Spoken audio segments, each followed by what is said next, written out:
Long before the world knew the names Richard Matt and David Sweat from the famous 2015 Clinton prison escape, their story had already begun.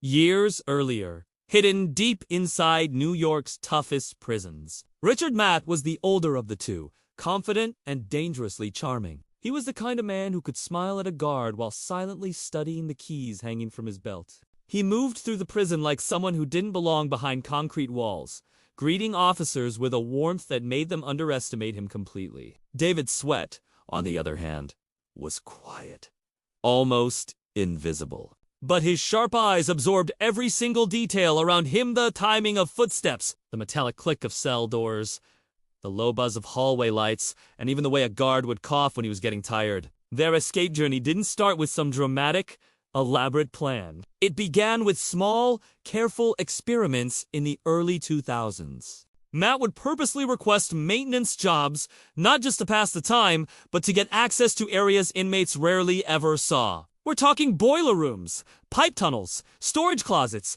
and the vents that form the hidden skeleton of the prison. He just watched, listened, and memorized everything. Sweat trained differently. At night, he'd lie on his bunk, still as a shadow, counting footsteps, learning the guards' patterns, and predicting their mistakes. For him, every night was a training session.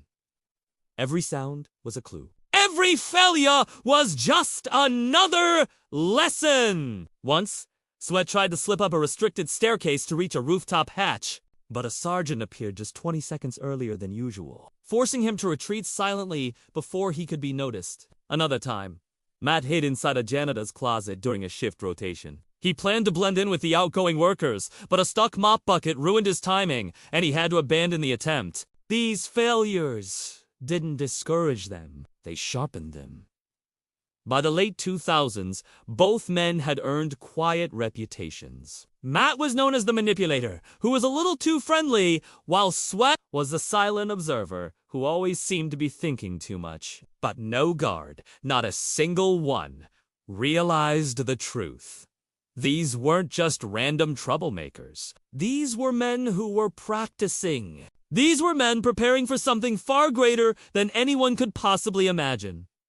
Thanks for watching. If you found this story fascinating, make sure to like and subscribe for more deep dives into incredible true stories. See you in the next video!